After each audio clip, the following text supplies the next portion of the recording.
The next session is an industry session on innovations in social media. May I invite these speakers for the session? Our first speaker is Mr. Tushar Vyas, Managing Partner, South Asia Group M. Mr. Tushar is a part of Group M South Asia and leading digital media practice for Group M South Asia. Tushar is also responsible for investment and corporate business development.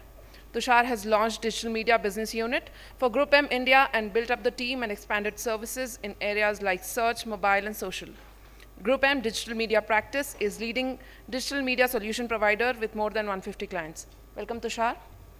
Our second speaker for the session is Mr. Ashish Chawla, Senior Director, Consulting, Cognizant. Ashish heads Cognizant Business Consulting for Information, Media, and Entertainment in India, CE, and APAC. Ashish has been associated with the IME industry for the past 16 years. He started as a content producer and worked in publishing and broadcasting and online content businesses. Welcome, Ashish. Our next speaker for the session is Mr. Ali, Head Entertainment Partnerships, South Asia, YouTube. A digital evangelist from early years of his professional career, Ali has had the opportunity to work on digital platforms, focusing on consumer strategies. His domain expertise spans across technical product knowledge, development of content and creative, and customer acquisition across multiple platforms. At YouTube, Ali's portfolio includes developing the channels for the future on YouTube, content programming for video on demand and audience development. Welcome, Ali.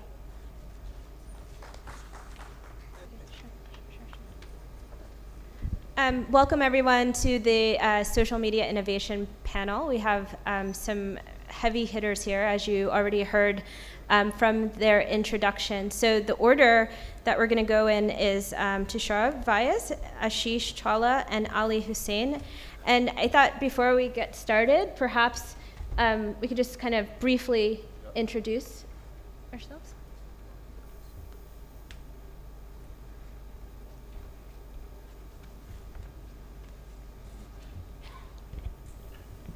Hi, morning everybody. Just to give a brief introduction, am I audible? Yeah. So I look after digital practice for Group M, and Group M is one of the leading media agency in the country, and a part of WEP, which is Marketing Communication Group. Thanks for giving me this opportunity to part of this panel. I think when you are speaking for a topic like innovation in social media on day 2, you are slightly at disadvantage. You run out of many videos you would like to, so I'm sure you would have seen some 50 of them by now. So I'm not going to get into many of the cases, but I'll try and put a bit of pattern and innovation in next 10 minutes or so, and see, then we'll get into discussion with rest of the panel. So if you look at what social has started as a component in a web is moving and in a way taking over entire web. So it's in a way whole web is becoming social. If you look at typical behavior in terms of time spent, it's a extremely high time share, and typically it's becoming a reason to start the internet. In fact, one of the day I was at a Vodafone service outlet, and one guy walks in and says, "Can you load me a Facebook on this?" So people are entering internet and starting with social as the first reason to be on internet, what email used to be a few years back. And now e-com also started showing some of the behavior which is more of a social in nature. Second, social is becoming anchor. So it's something which is teaching together, is becoming a glue of various activity people are doing in online environment. It is high frequency of users, and again I'm going back to the popular social platform like Facebook. In the Indian context, more than 40% of people come to Facebook every day, and that's a kind of behavior they are showing. In a typical month, they spend more than 3 hours, active users spend more than 3 hours on a Facebook kind of platform. And it's becoming gateway to discovery. What used to be a search in terms of content discovery or e-com discovery, increasingly social is becoming a sort of gateway to discovery of various content or various transaction opportunities. Interestingly, mobility is adding an additional dimension, and its location is getting added to the whole equation. It's becoming most popular downloaded application if you look at any of the app store. And also, there is a huge amount of integration which is happening across devices. So if you what on surface look like a social phenomena is actually confluence of multiple, in fact, the 4 different opportunity coming together, 4 different events which is happening simultaneously. And one is content everywhere, so the huge amount of digital content influx which is happening. Digital everywhere, so it's more like a mobility driving the entire phenomena, and it's fueling. And data and agility, basically, which data provides today in terms of real-time analytics, is adding to that. So social is, in a way, stitching together the 4 events which is happening right now. And in a way, it's creating disruption. In many ways, a positive disruption it's creating. So the way today citizen talk to government, or government talk to citizen, or brand talk to customer, or customer talk to brand, I think in many areas it's driving disruption. And I'm just going to touch upon sort of few areas more like a pattern, and some of the cases it's example. So I think much has been talked about the disruption in politics. There is Arab Spring, there is a Obama election which just got discussed. But there are also a smaller instance which is relatively earlier in nature. For example, Pirates Party in Germany, which advocates free internet and free internet culture. And interestingly, they won some seat in the Germany also. So there are many activity which is happening, which is relatively niche in nature, but the larger groups are going to take notice and help create disruption in those areas. Similarly, disruption in publication. So Wikipedia means you can't think of living without Wikipedia today, what used to be encyclopedia. So it's a completely crowdsourced social innovation which is become so part of our life. Similarly, there are multiple examples, be it travel, be it transaction, recommendation engine, which is becoming integral part of life. So you don't, many times we don't realize our behavior has drastically changed what used to be 10 years back.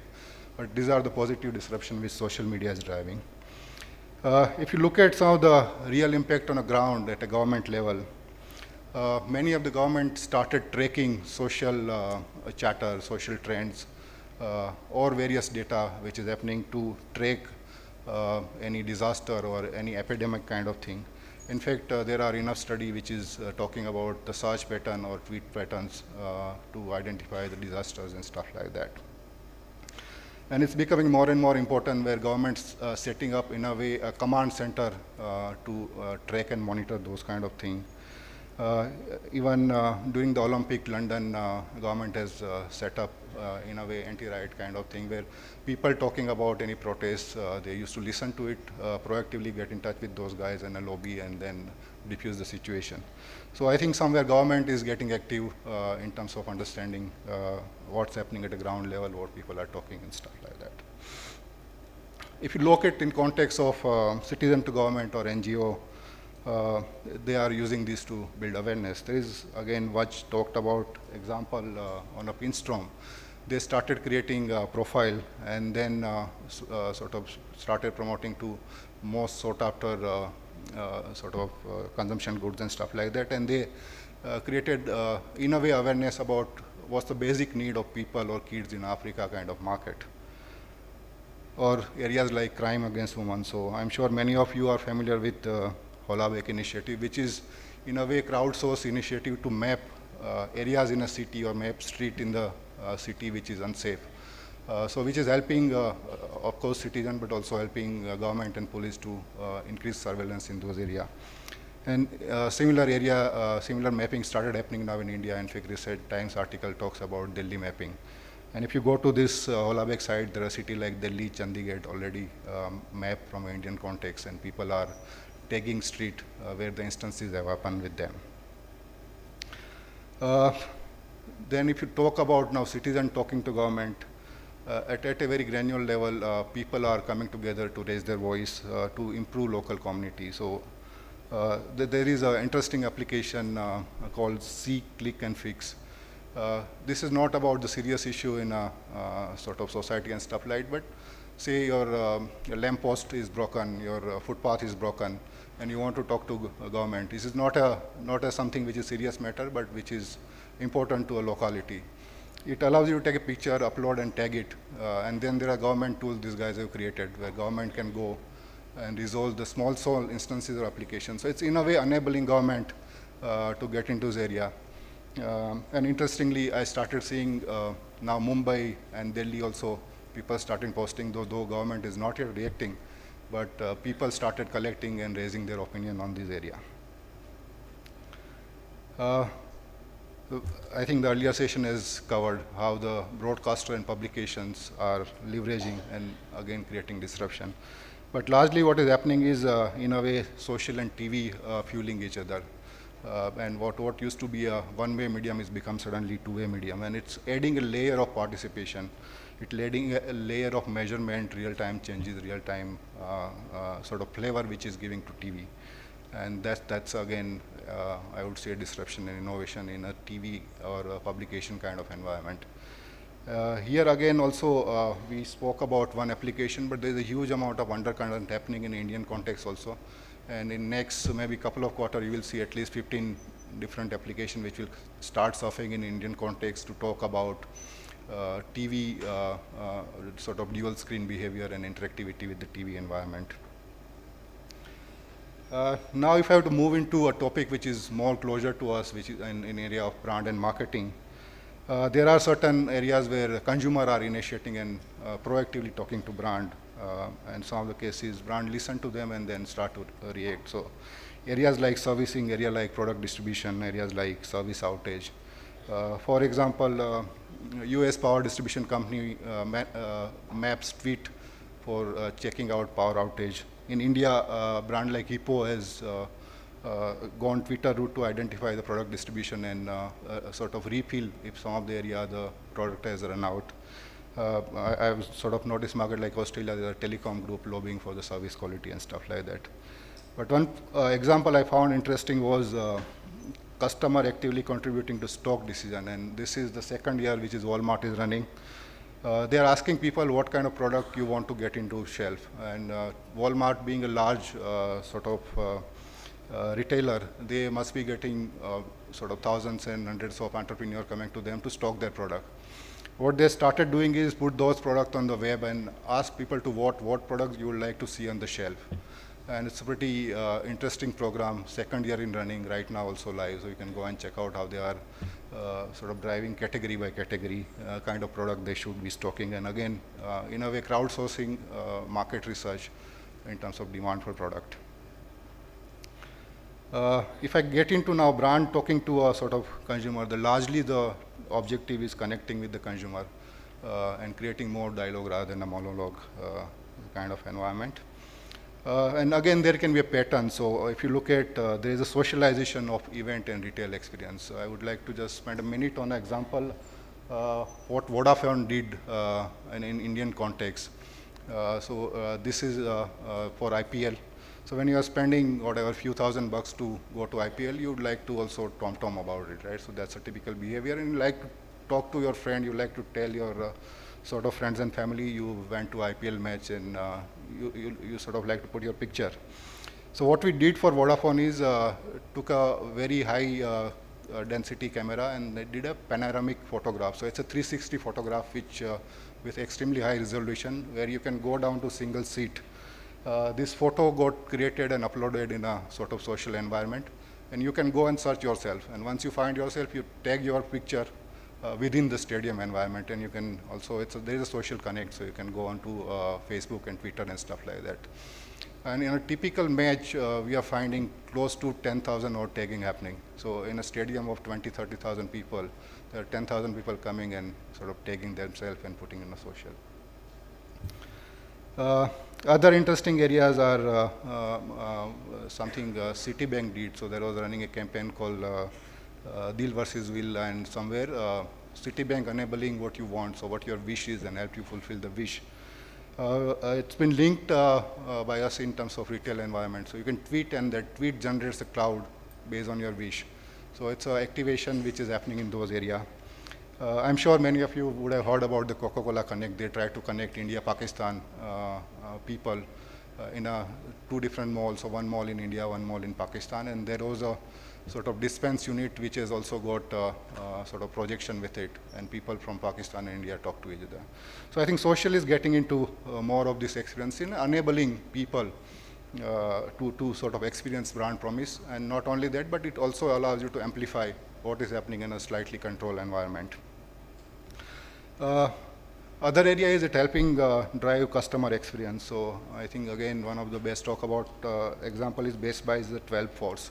So they converted their store people into people who are tweeting and answering real queries by people in terms of appliances. Similarly, there is a example of a Brazil brand putting a hanger which has got Facebook likes. So when you walk into showroom, you look at the product, there's a hanger which talks about how many people like the specific product. So at a point of sales, there's social data helping you enable make a decision. I'm sure this doesn't need any description. All of us know about the Railboot story. But somewhere the dimension of content is becoming essential in the entire brand to customer communication, and then brand doing extraordinary thing to drive the buzz, drive the sort of engagement with customer and creating somewhere disruption in the entire thing. From this, I just narrow down to advertising. I think one of the large disruption which is happening is advertising in a stream. And there is a huge amount of stream, huge amount of data getting created in this environment. And if you look at today, this is the single largest advertising format in terms of number of messages which is going out in market, and potentially maybe bigger than the TV kind of environment. So there's a stream everywhere. Right? So you go to Facebook, there's a stream which is coming. You go to LinkedIn, there's a stream coming. And multiple areas, your mode of communication, mode of messaging is becoming stream, starting from a video to text to images. And somewhere those messages are getting interspersed with the brand message in form of a sponsor. And this is becoming prominent way of reaching out to customer. And if you look at company like BuzzFeed, which is enabling this with the, in a way, original content which is produced by brand. So in this context, basically it's a mechanism, it's a new mechanism of consumption. It's again, as I said, most used medium. And also it developing its own taxonomy. So in-stream advertising is becoming science by itself. It also creating in a way contextual messaging, and in a way the in-stream disruption for that. So it's very important you put a right context and go with the right consumer voice or brand voice within that context. And it's also slightly different from what so far marketers are used to, which is pre-packaged communication of 30 seconds, 60 seconds, and those kind of things. The communication is becoming more lighter. It becoming maybe 160 character, or maybe shorter messaging, or a small images and stuff like that. And it's becoming more immersive experience. I just wanted to give one example in a sort of Indian context. Especially if you look at in Indian context, the in-stream is more and more important for mobile, because there are more people going to access, and in fact even today in many applications they access web through mobile rather than a PC. And there are local mobile social networks. So I just wanted to give one example which is more local in nature, done for a brand called Nestle.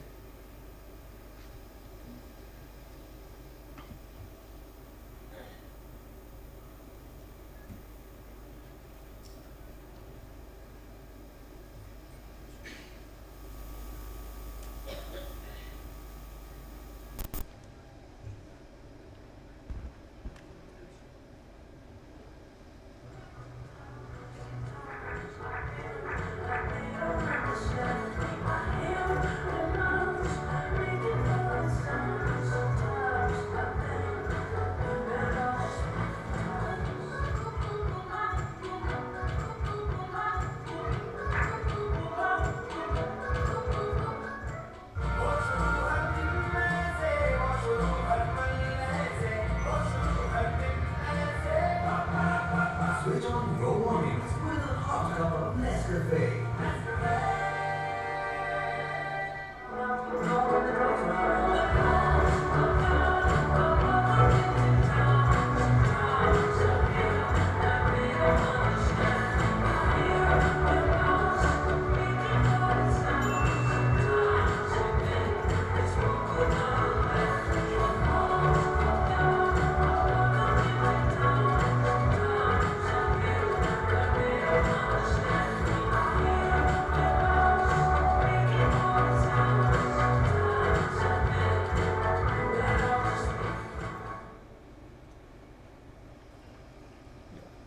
So this was done with a sort of social application called Rocket Talk. Many of the smartphone users might not know. but this application has got close to 25 million users, and on a typical day, 16 million people end up visiting. So there's a decent amount of Indian action also going, especially if you look at the mobile context, and there's a huge amount of innovation possibility that throws up. With this, I would like to sort of end my sort of over to panel. Thanks.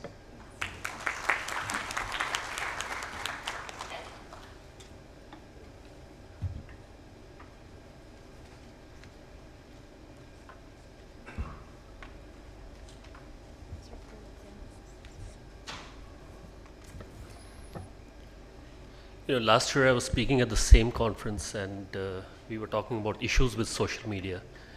And I said the biggest issue is the Poonam Pandey phenomenon. 1 million tweets and no monetization. But as a consultant, we are expected to find answers, and we can't give problems. So as a part of our annual research with MIT, we asked them to reach out to practitioners and find out what are the issues. And a lot of you talked about the issues. I was here in the morning, and someone talked about validation, someone talked about, I think the gentleman there talked about simulation, absolutely, simulation, etc., etc. So what is real, what is not real? There's a big industry out there which is trying to go through a lot of these. We took a step back, and we said, there is a lot that is being said. There are millions and millions of tweets. There is so much chatter that is happening in the environment. But there is also a lot that is not being said. And more often than not, we found that people who are not saying things are spending more money than people who are going out and venting their anger or talking about things on social media. When I say not being said, every digital interaction that you have with any device which is connected leaves some kind of a footprint. When you switch on your phone, when you turn on, when you move from messaging to Facebook, when you open your connected refrigerator, when you switch on your connected television, when you go reach your office and turn on your laptop, Vibha was talking about laptops being obsolete, but some of us still do that. When you are surfing through apps on your iPad, every touch point has some kind of a digital footprint out there. A lot of times you talk about that experience, a lot of times you do not talk about that experience, and more often than not, you're not talking about that experience. What we have realized is if you are able to capture what is not being said, there's a lot that you can do for organizations. Apart from what is being said, and a lot of people are doing stuff with what is already being said. So, a lot of the companies that we advise are configured for the past. A lot of companies that I advised are at the brink of what we call extinction event.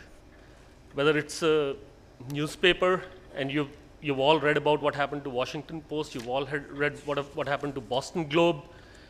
Valuations have come down. You all know what happened to Borders. You all know what happened to, Blockbuster. There are so many case studies out there, and these are the companies that I work with. So they're facing an extinction event. New technologies are transforming work, and the digital enterprise emerges. We came up with a concept called the SMAC stack, which has become very popular in the last couple of years, where we said that social, mobile, analytics on top, and cloud are going to be the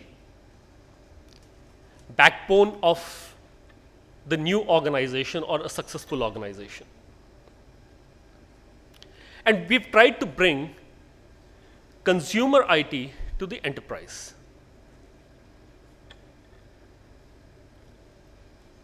I talked about footprints. Data, devices, and people are creating those footprints. And we call those footprints Code Halo. We've applied for a trademark for that. So, what is Code Halo? I wake up in the morning, I go to Starbucks. I wake up in the morning, first I check my email. That's the first thing I do. I'm creating a Code Halo. I sit in my car. If my car is connected, I create a code halo. I go to Starbucks, get my coffee, I create a code halo because I have a loyalty card there. I reach my office, I park my car, I create a code halo because I've swiped my entry pass into the office. I start working on my email, I create a code halo. And if you see, in none of these events have I said anything.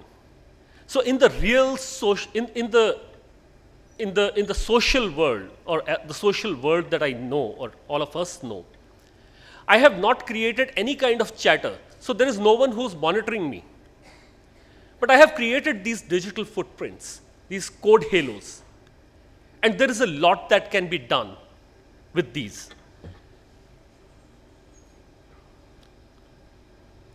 These are the ones that we know. But what do we ignore? We ignore the devices. Malcolm Frank, our chief strategy officer, he's the one who came up with the concept. Every time he goes to Kindle, every time he flies American Airlines, every time he goes to his Outlook and creates a new meeting, he's creating a code halo. I tried to do this myself, but I had lesser number of frequent flyer miles, so, and I'm not on Facebook. But I'm on LinkedIn. I fly. I drink Starbucks coffee. I try to connect my car. I am creating code halos. Each one of us is. What's also happening is, it's not just people who are creating code halos. Devices are creating code halos. Your products are creating code halos. I'll take an example. How many of you go and ask your children, have you brushed today? We all do. And the convenient answer is, yes, daddy, twice a day, morning and night. How do we know whether if they are brushing or when they are brushing the right way? Imagine a connected toothbrush. And what I'm talking about is not sci-fi, it's already happening. Companies are working on it. It's a very simple technology. What it does is it measures, it's a simple electric toothbrush which keeps measuring the time that has been switched on. So the optimum time is between 1.5 minutes to 2 minutes, and I don't know, the dentists would know, but whatever it is, it knows that the toothbrush was switched on for these many minutes every day of the week. And end of the week, your connected toothbrush is sending a message to your app on your mobile device, which says that your daughter switched on the toothbrush only 5 seconds in the morning and 10 seconds in the evening. One step further, dentists prescribe the way we should be using our toothbrush. The toothbrush actually monitors that. End of the week, you have that data. When you take your kid to the dentist, he has information about what he sees, but he also has information. He'll ask a question, do you floss? Yes, I floss. Do you brush? Yes, I brush. But he has information which none of us have told him, which is, how have I used this device? Am I using it optimally? Am I using it the right way? There is a code halo that is being generated. Nothing is being said. In that respect, I am a bit of a contrarian to everything that everyone has talked about here, which is the chatter and listening to the chatter. But imagine a product, a service, which is the dentist, a consumer. There are interactions happening amongst all of these. Your company, the way it engages with employees, creates code halos. Your customers. Why is a Netflix successful? Why is an Amazon successful?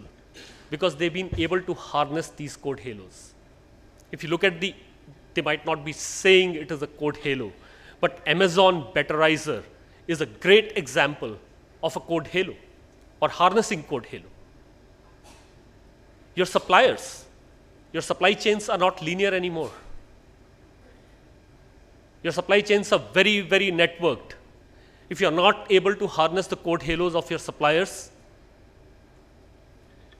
it will lead to what we say an extinction event.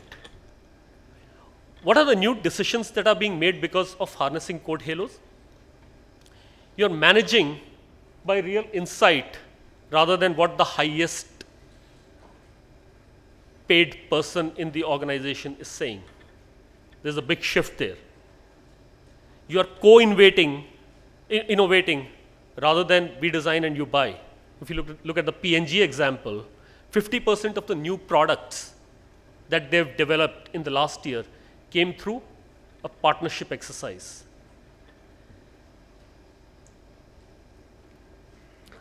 You are suggesting rather than closing. Instead of spreadsheets and heroics, there is a navigation system. So your decision making changes completely. The businesses are at a crossroad. Companies are facing extinction events, or you can go to market prosperity. How does it happen? There is a big white paper on the Cognizant website. All of you can go read it. There are videos there which will talk about what all of these are. But I'll just touch upon a few examples that we have been able to transpose on top of this. All of you know these examples. If you look at book retail, last year, more books were read in the United States of America than ever before. But still, borders died. So how do you correlate these events? If you look at who was successful, what were they able to do? They were able to move from the ionization stage to the crossroads and after the crossroads stage. People who were not able to do that, and there's a lot of data behind what we have put out here, companies which were not able to do that, they were not able to listen to their customers, they were not able to listen to their suppliers, they've reached extinction almost. We all know about what happened to mobile. I won't dwell upon that. So what does it mean for our clients? As with everything social, when you are in the consulting space, you can talk about all of these, but then the customer says, so what? Or what do I do? We're talking about primary screen. Again, a little bit of a contrarian view. Most broadcasters, and I've worked with a lot of them, are thinking of the television as the primary screen and the iPad or the other device that you have while you're watching television as the secondary screen. And they're thinking, how do I integrate? How do I monetize? What is the primary screen? I use my phone 8 hours a day. I watch television 1 hour a day. Which one is the primary screen? Where should be your focus? Another example, connected cars. And this is a reality. Insurance companies are deciding your premium based on how you drive. I don't think it will be possible with the traffic situation we have in India, but in the US, we have customers who are actually insurance companies who are working with us to find out information that the car releases every time you drive it to decide how much your premium should be at the end of the year. What's happening? Car is generating code halo, you are generating code halo. Wherever these code halos interact, a decision point is being made, and that decision point can be monetized.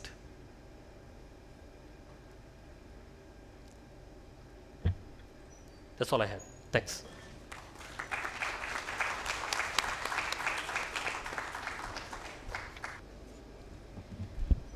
So I guess while we're waiting, I'll just ask a question, if you don't mind. So I heard, so first of all, awesome examples.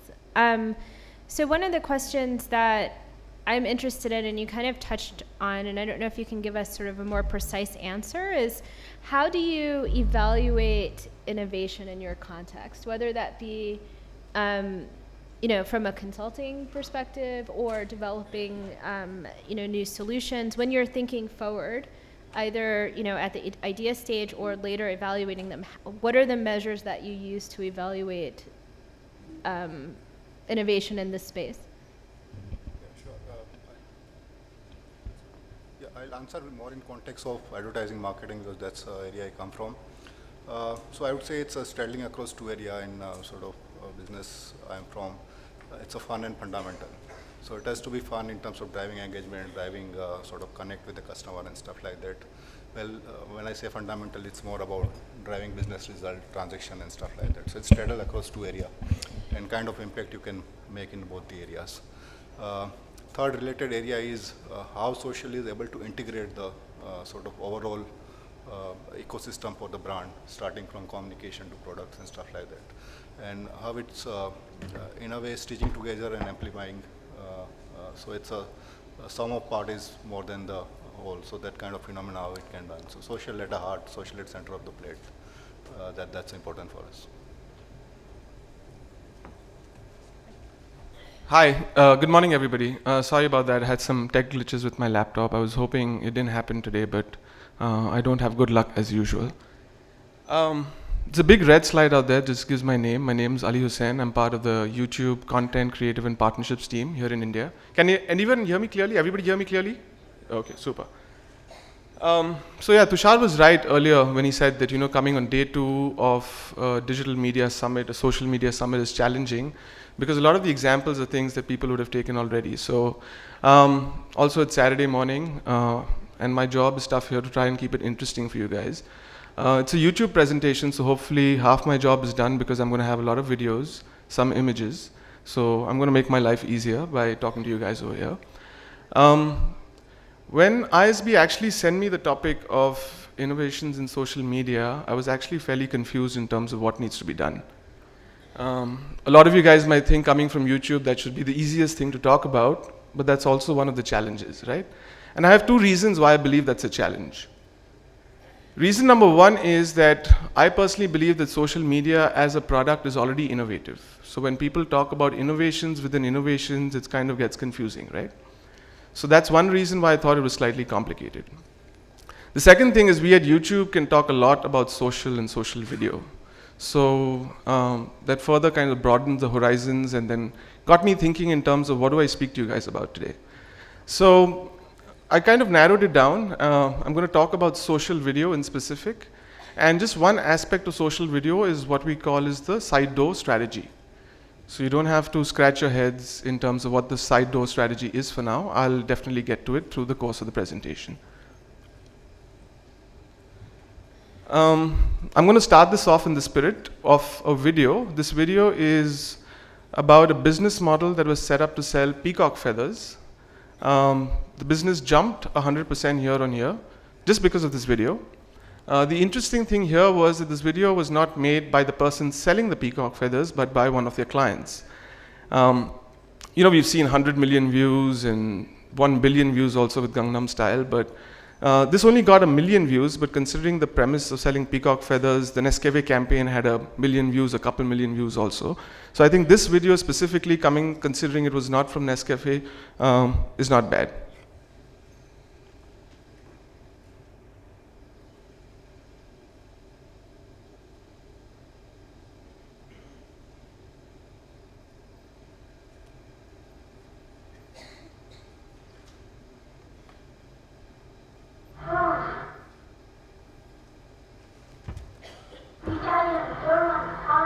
Can you show me? Which language? French. Oh. Sila indico, sila sagopi, chuli. Sila indico, sila kainyo, sila sila sagopi. Sagopi sila indico. Right? Okay, yeah. Italiano. Basta bello, paolo, sono 50 per uno, sono unico paolo. Poi un unico orato, mira, te che sono uno paolo, primo in la vita. Sta bello. After wunderbar. 50 年继续 wunderbar. 50年来有 after army 他的高分的国王的他的高兴他的那高兴 after So the video goes on for a little bit, and if anybody really wants to watch it, you can meet me after the presentation and I can show it to you. But I'm guessing you guys get the message, right? The same guy who put up the video actually came back after 1 year. This guy sells these peacock feathers at Hanging Gardens in Bombay. And he said, you know, the boy said that I've started to sell a lot more. He said because I put up a video on YouTube and you've actually become pretty popular. So it just shows the power of a guy who probably doesn't have any form of education, ended up on a social platform. And as I said, the business went up 100% year on year. Sorry, I forgot about this.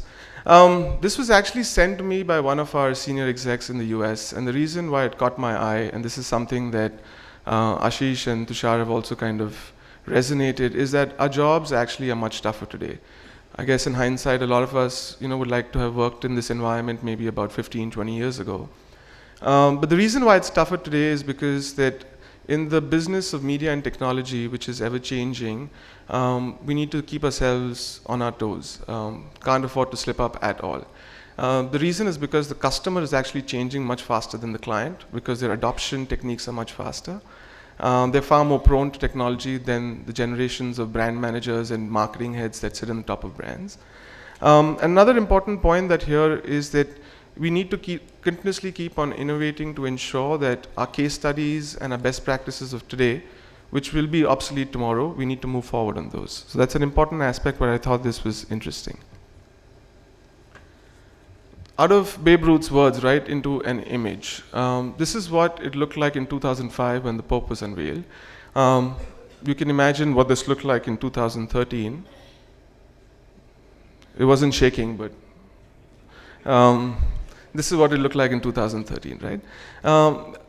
I guess the point that I'm trying to say is that the need for us to connect within the virtual world. Tushar also showed an image of people wanting to connect in a real scenario at a IPL game and talk to it about. So the need for being a virtual social being is something that is very evident from this image, and it's something that we need to remind ourselves day and day that this is what the audience has become.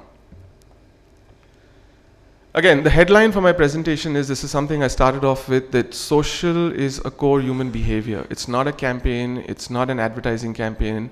It's a need for us to belong. So that's it. Everything in terms of media comes from a generic habit, and that's where we need to start in terms of the grassroots.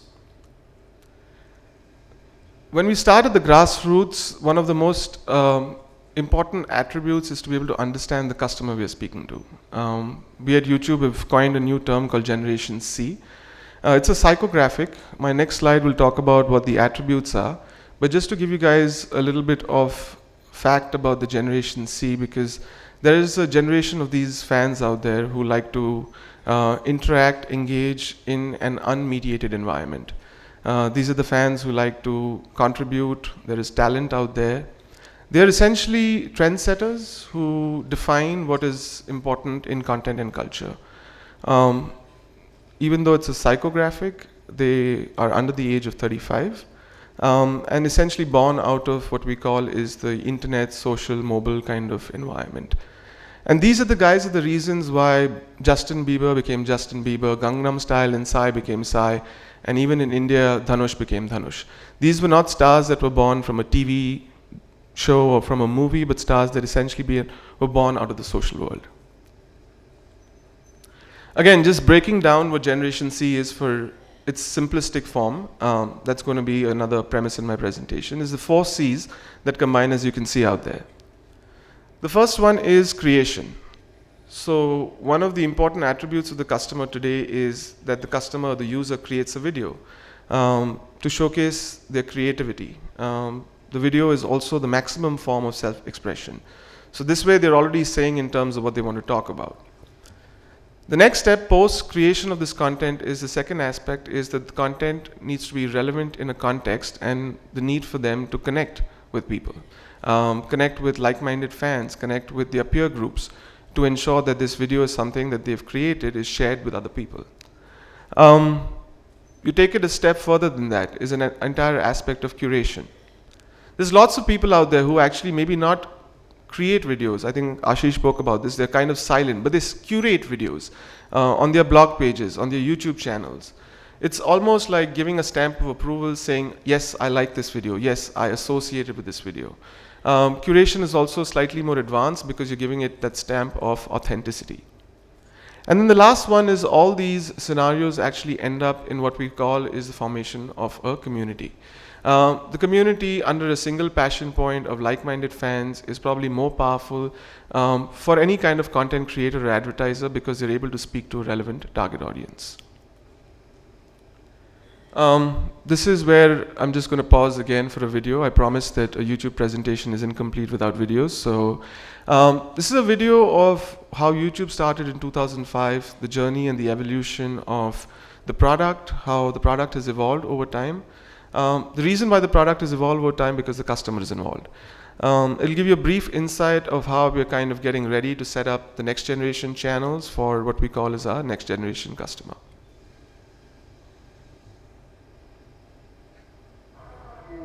Alright, so here we are on the elephant.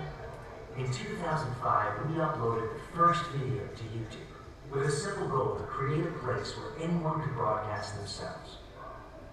Back then, we had no way of knowing what we would become, or the role we would soon play in culture. It wasn't long before millions of people were flocking to the site, uploading, watching, sharing. And the more people who came, the more they began to shape who we were into something far greater than anyone could have imagined. We became a place where a single video could suddenly spread all over the world. A place where people could tell. Sorry, I'm going to play that for you again, my bad.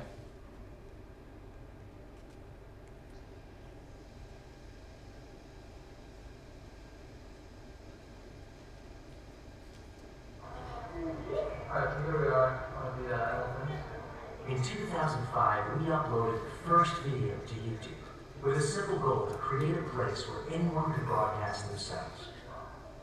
Back then, we had no way of knowing what we would become, or the role we would soon play in culture.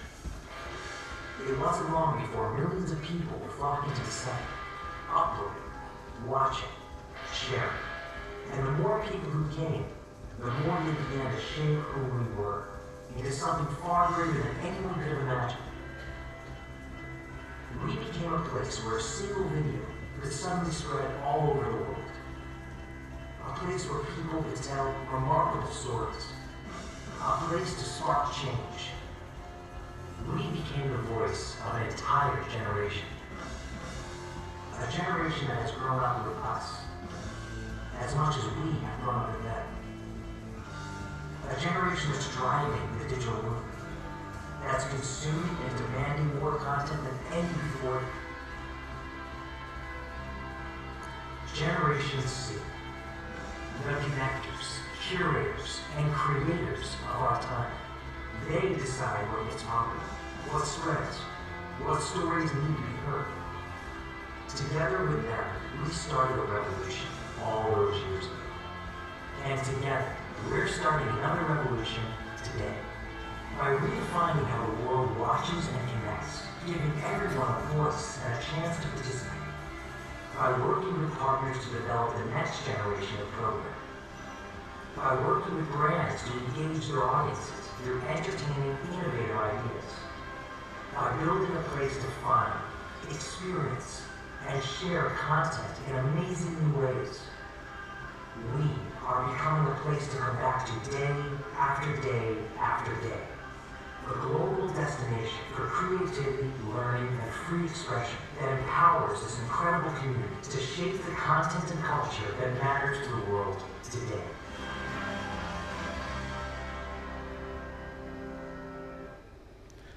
I'm just going to take a second and take guesses from the audience of what they believe this number is. Okay. I won't hold on to this thought for too long. This is the number of hours of video that are uploaded to YouTube every minute, which is almost about 3 days of videos, which automatically gives us a little bit of a problem, which is less than 1% of this actually even hit 1 million views. So the question we ask ourselves is that with almost 3 days of content being uploaded on YouTube per minute, how does actually solve the problem of discovery, right? Because every content is published to be viewed, it's shared, but how do you reach certain amount of critical mass before the content is at least reach the kind of customers that you like to reach to? And that's the kind of problem that we're trying to solve for today. And I'm going to try and help you through that quickly. This is the most complicated slide in my presentation.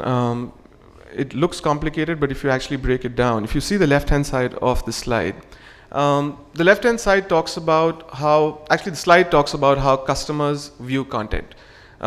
Breaking it down, there's the front door and the side door. The front door is they come to the homepage of YouTube or Google, they search for a video, and they land onto that video. Another new way which is kind of happening now is people also know the channels that they've subscribed to, and they land on the channel. But look at the side door. The side door is where it's interesting. There's about 50%, almost 50% of the audiences that actually enter here, which is through the side door, which is the leverage of, through the power of P2P, through emails, blogs, microblogs, and so on and so forth. And this is the part of my presentation today, which I'm going to talk about, is how do you solve for what we call as the side door strategy. What I'm going to get into next is quick tips, and just to mind you, this is not something which is a science. These are cues. These are pointers to kind of help us. This is what we call as a 4-point reference guide. And each of them I'm going to try and explain with an example. So you get a little bit of context in terms of what each one means. The first one up there is unexpectedness. How are you catching the customer off guard? Second one, how do you work around a passion point and build a community around it? Tastemakers, or what we call as influencers, but influencers with a little more fan following, tastemakers, the one step above. How do you leverage them? And then the magic of how do we work towards creating parodies. Jumping right in, I'm going to show you a video and tell you and let you decide what this was.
So this is a traditional media company, Turner, in Benelux.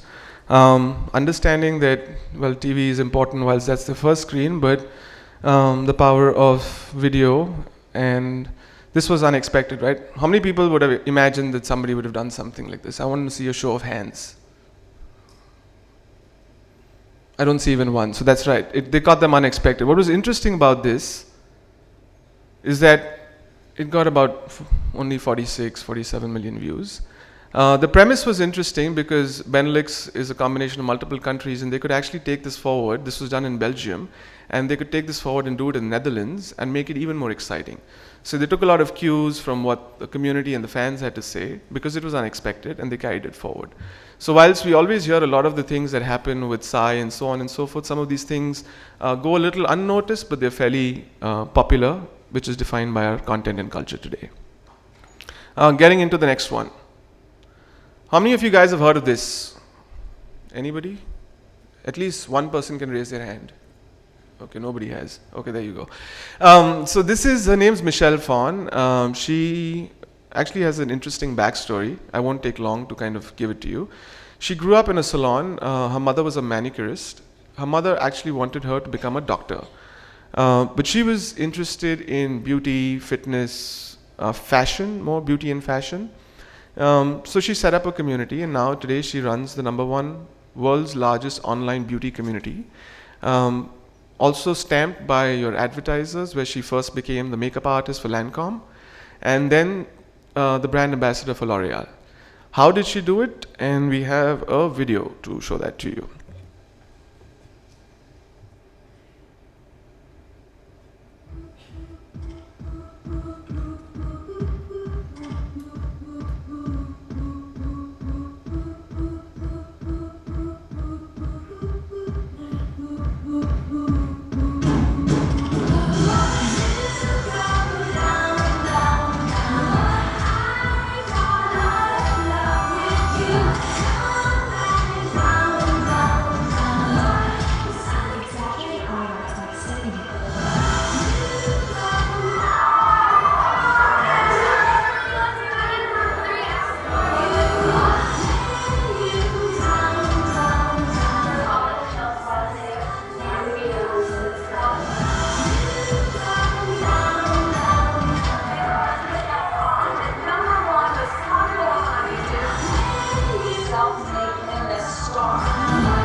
This kind of started a revolution where there was multiple. So this is just one of the examples. I can talk to you guys about 5, 6 very prominent examples in different passion points which actually have created a similar movement with our Generation C today. Moving on. I'm not going to show this video because I'm sure everybody in this audience has watched this video. But I'm going to talk about one very interesting facet of this video.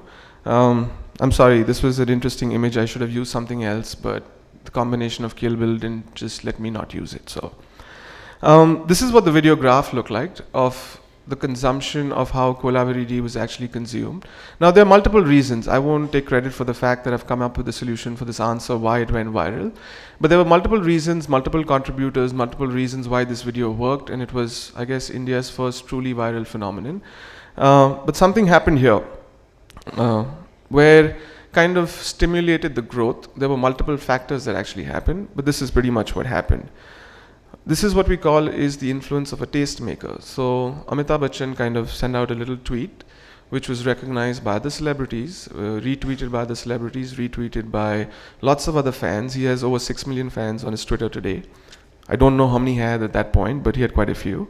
And this kind of sparked the movement. So it's almost a stamp of authentication from one of the people that is well followed, well respected, and just goes to show on how, for example, a brand is doing a campaign, they have brand ambassadors. How many people have actually used brand ambassadors to create a viral phenomenon? For good reason, the content has to be interesting. But this is another cue, another reference in terms of what we believe makes videos work. And in this particular case, Amitabh Bachchan was not maybe the key contributor, but definitely one of the contributors.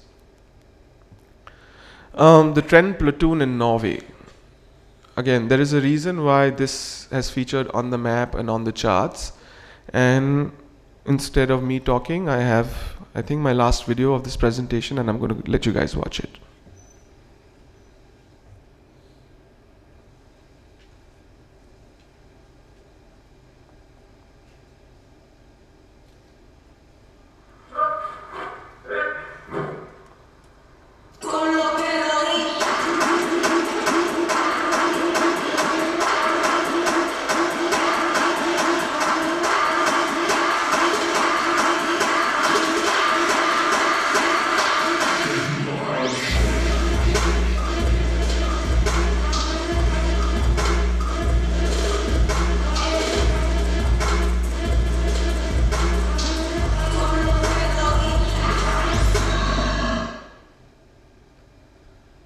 I'm sorry, I wanted to do this presentation without an Harlem Shake, but I couldn't resist, so I had to put it in there.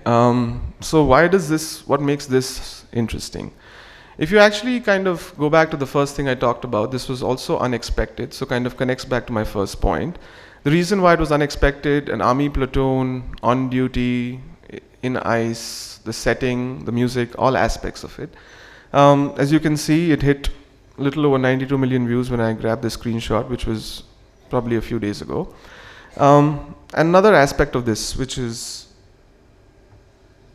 this is the comment, right? This is in Norway. I am from that country, and this video has more views than it exists in Norway.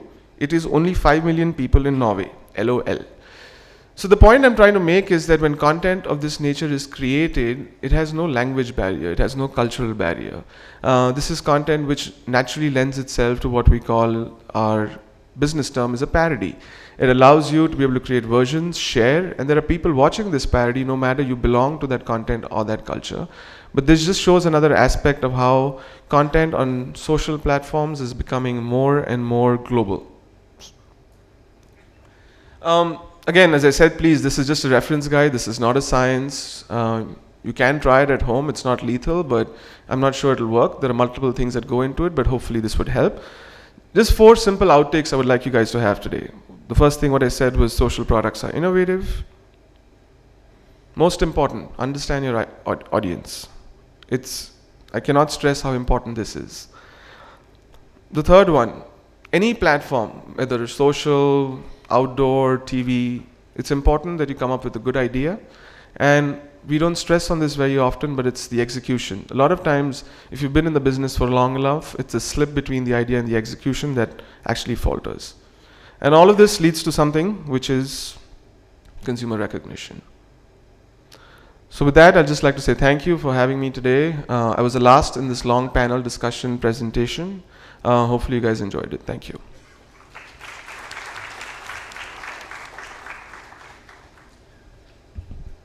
Thanks. So in the interest of time, I'll just ask one question and then I'll turn it over to the audience. So what I would like to hear from all of you, so Tushar, you said the whole world or the whole web is social, and Ashish, you said capture what's not being said, and Ali said, you know, basically there's this power in video, and I think we can all see how this is true today. And my question is, if you had to predict 5 years from now, you know, what the future would look like, and maybe that's, you know, not fair, right? But how do you see things changing in the next 5 years, given sort of what you're thinking about the future within your own context? Okay, so it's of course going to be more of a crystal gazing in my sort of personal observation. But I guess mobility is going to play a huge role. And beyond screen, the basically element of social which is beyond screen, and areas like gesture, touch, location, all these are going to play a very critical role going forward.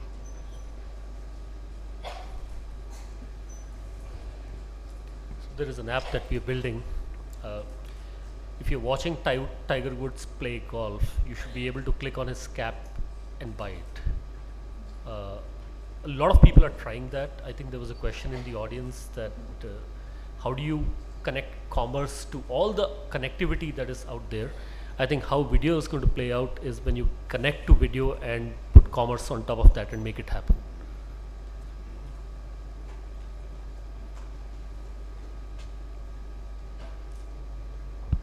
Okay, that's a very good question, but the answer to that question is I would not be a brand marketeer. I would become a content creator, because the job of the marketeer is going to become more and more difficult. And yeah, I would just not get into that line of work at all. Okay, great. So I think. Good morning, Professor and other panelists. I have a question, just post your discussion. We talk of the second screen and a lot of content. So taking a very Indian example, like we have a online channel called the Viral Fever, which those guys are engaging in creating content. Similarly, you have MTV Roadies, which showcases online maybe a longer show and also does post shows interviews of contestants online. So while this content is being created, do you see a pay-per-view coming to the online or the second screen? Do you see a pay-per-view like a DTH at home? Do you see pay-per-view coming in an online content? Because content creation is one thing, like YouTube channels or other handles, you will create content, some will go viral, some might not go viral. But do you see pay-per-view happening in a second screen ever? I can take that. See, I think there's two questions in there. So the first question was, you said whether content is paid for, or is it supposed to be free? Correct me if I'm wrong. And I didn't really understand your question when you said that, so what is the Viral Fever videos and roadies? The question being that should people pay for that content, or that content should be free? Is that the question? So I think, you know, you're best positioned to answer that question yourself. What will you pay for? Whether content is free or it's paid is an aspect of two things. One is, what is the customer used to paying for? You're used to going to a movie theater and watching a movie and paying for that movie ticket, right? If popcorn and Pepsi was free back in the day, and if suddenly today they started charging for it, would you pay for it? Or you would expect it to be free? So I think a lot depends, you know, a lot of this debate goes on about, you know, whether live events are to be paid, whether recreational content is free. I think you go back into, again, straight the grassroots, or what's the core customer insight? The customer insight being that they will pay for something that they're used to paying for. Personal belief, content like recreation and more recreational entertainment kind of content is people don't have a habit of generally paying for. So you see a lot of pirated sites and so on and so forth, though not advised, people still kind of using those platforms, whilst if there are live events, people are still choosing to pay for it. So I would say that creators should define or put a paywall around their content depending on whether the customer has a habit to pay for it or not to.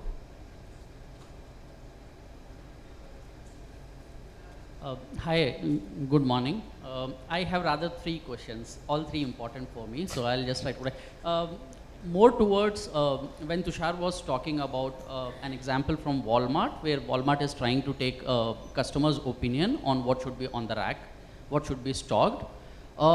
Doesn't it become very defensive for a new brand to ask for a customer's opinion? For example, if I'm a new brand, I'm asking the customer for his or her opinion on what I should or what does the customer expect.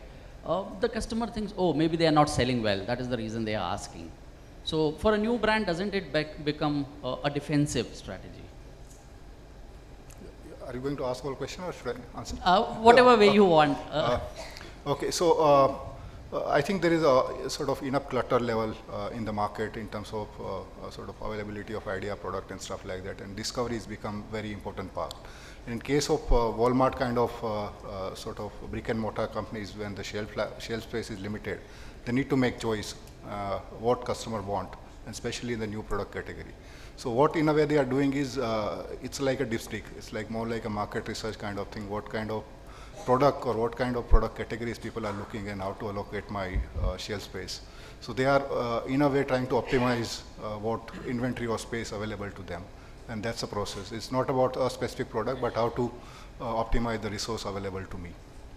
But for a new brand, is it a good strategy, or a new brand should not follow such a strategy, primarily because customer does not know it so well, it does not have brand credibility? So I don't think having a social leg for new or old, that's I don't think is a debate, but having a social leg is important part, because what you are doing in that process is completing the loop, and the completing loop is becoming more and more important. So whether it's a new or old brand, I think it's becoming important leg. Sure, thank you. Second quick question. Though we gave examples, I mean, since yesterday or day before, we have been attending the workshop and we've been speaking that a lot of fears are unfounded. When books, when television came, people thought that nobody would read books, etc. Is there a genuine fear for the conventional media? When we talk about conventional media, I'm talking about television, and lesser television, but more newspapers. Because I manage a school, and when I talk to the secondary children in my school, none of them actually reads a newspaper. Everybody, in case they want to hear about news, mostly they are not even associated with the current news. But if they want, then they log on to a tab, or they go online, or they quickly check on their mobile phone. So is there a genuine scare for the conventional media? Absolutely there is. There is enough and more evidence of that already happening. Newspapers, as I talked about in my presentation, a newspaper that was valued about $4 billion, today its value is almost as much as a Huffington Post.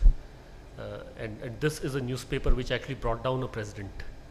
So that scare is absolutely real, especially in the more evolved markets. When you look at the Asia Pacific region, the newspaper circulation is growing. But even then, when you speak to owners of these newspapers in India and other geographies around here, they know that it's a 4 to 5 year phenomenon when that tilt is going to happen. So they need to look at their strategy, and they need to find out what do they do to make sure that they don't become extinct. It's absolutely real. Okay. We saw it happen to music, we are seeing it happening to newspapers, we will see it happen to broadcasters, but not immediately. Okay, last simple question. Is the advertising, I worked for a few years in advertising and marketing, so is advertising industry waking up to digital too slow? Primarily because I have seen photographs of how many people attend the Goa Fest or the Cannes, but I think a lot lesser people from advertising and marketing are attending a forum like this, which is the need of the hour, I feel personally. Because when we talk to our advertising agency, I mean, usually they are against digital and they go for conventional options. No, conventional is fine, digital is just a fad. And both the departments, the conventional, which is the mass media, and the digital, are very disconnected. So, I mean, are they waking up too slow? If you were to talk about the technology adoption curve of all the sub-segments that I catered to, you're absolutely right. Advertising companies are the last to adopt any kind of new technology. So I can talk about it from a service provider's perspective. There is a lot that is happening on customer or consumer innovation in the advertising industry, but reinventing themselves to think digital is a little slow there. Yeah, if I have to just react to that, I think today if you look at highest growing media mix is digital. So in terms of if you look at edX, so definitely there's a change. There's a change happening, but it need to reach a tipping point to surface that trend. But there's a huge amount of focus which is, and companies like YouTube are, and Facebook are maybe highest growing company in Indian context. Okay, hi, my name is Vinod. My name is Vinod. I represent a television network. Just an observation more than a question.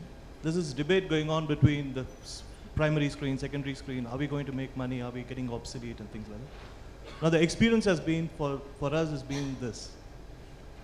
We realize convenience is fueling the second screen, and that's why a lot of people are moving into the second screen. Two, platforms like YouTube have helped broadcasters in the traditional space bridge the revenue gap when we have shifted into digital. And the third thing that's really fueling, if you see the number of channels that are available on a mobile, today you can watch, I think, nearly 80 channels in India on a mobile screen. And that shift has happened, and I think broadcasters have already moved into that space. The question was on the revenue front, and that has got bridged in the last 1 year with, thanks to people like YouTube and a lot of other new players who have come into this business. Yeah, I think, thanks for pointing out. I think the medium doesn't die but reinvent. And I think most of the companies are going through the process of reinvention.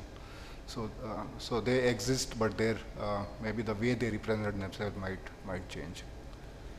I think just to also add to that, and see, there was a question right before where they said, are advertisers actually getting into this in a big way? So I think in the process of evolution, you have to consider the fact that there was a certain amount of time will it take to reach that level of maturity. Customers, is linear not working? Is on demand a better choice for them? Seems like the way that's where the generation's kind of moving, but the advertisers will also catch up. So I think the interim phase is slightly challenging whilst the revenues kind of rise, but I believe that there will be some point of time where where it will start hitting some sort of maturity, and definitely in terms of sensible numbers. Hello, yeah, I'm Deepak. My question is about we are talking about the innovation using the social media, but looking at the selective disclosure by the consumer as well as the privacy issues, are we really able to hit the target customers? Like you talked about the Walmart example.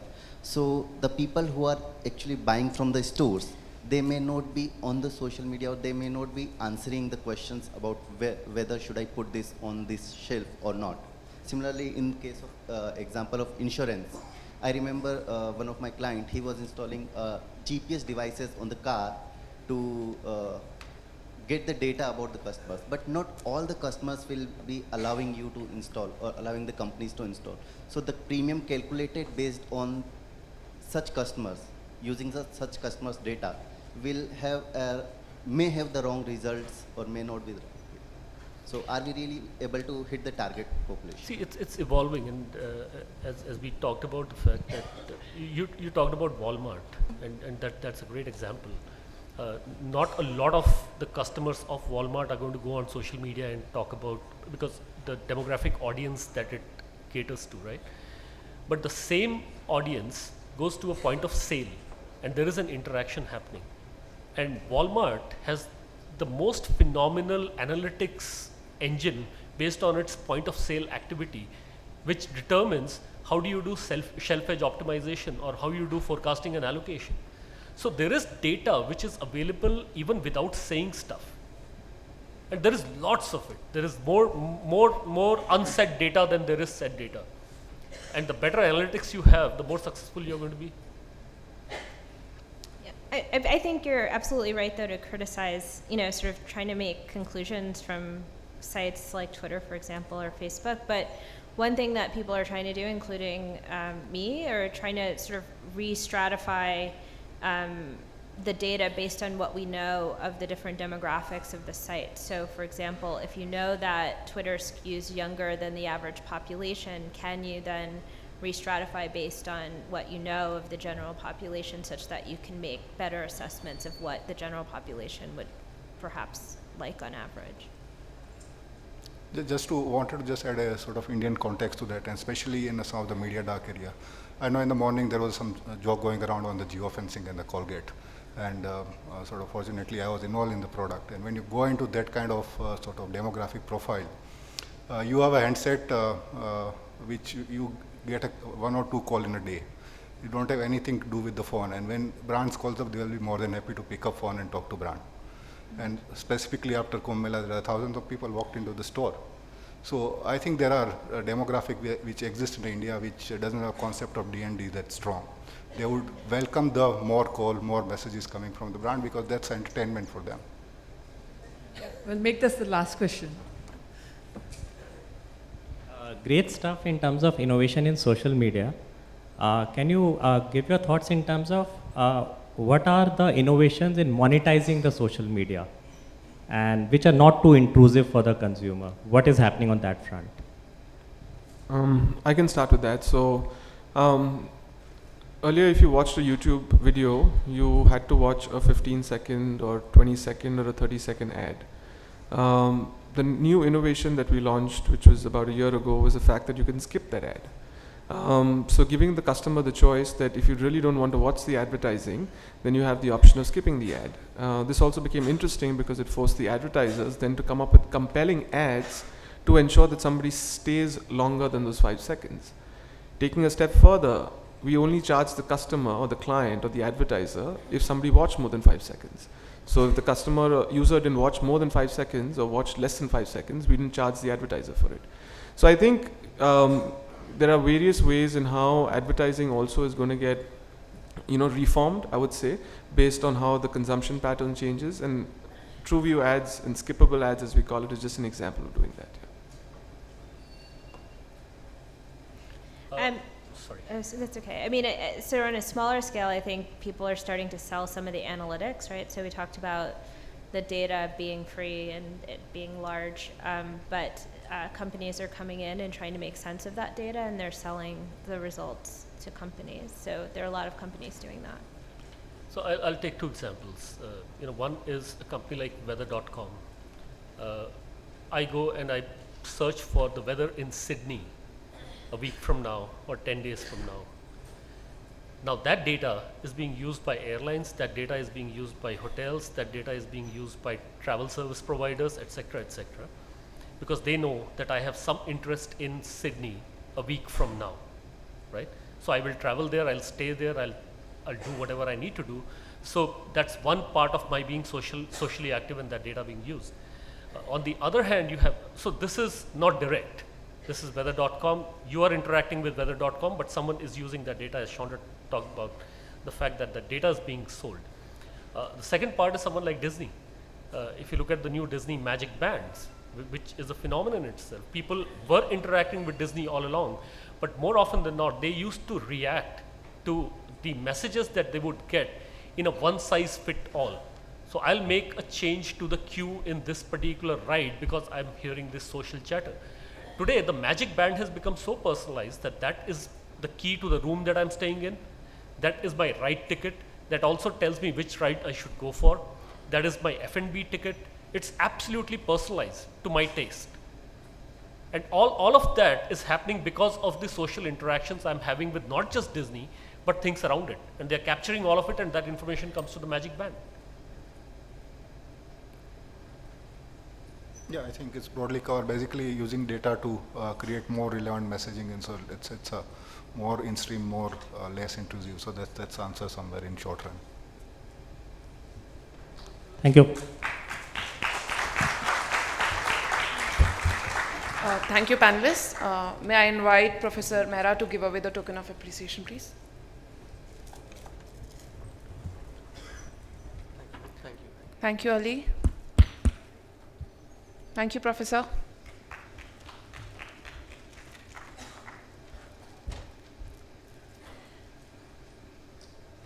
Thank you, Ashish. Thank you, Tushar.